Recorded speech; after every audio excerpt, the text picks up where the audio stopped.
मित्रांनो, आता हा प्रकाश सापळा बघा, पिकापेक्षा 1.5 फूट उंचीवर लावलेला आहे.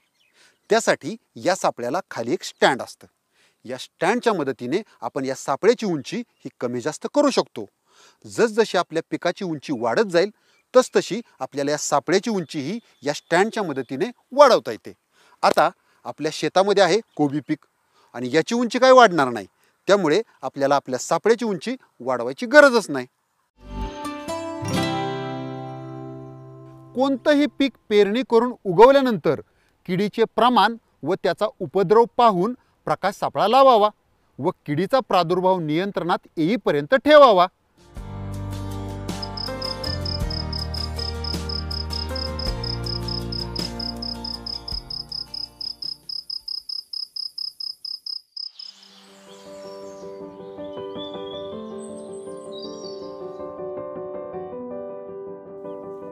पाहिलेत मित्रांनो, याच्यामध्ये किती किडे अडकलेत.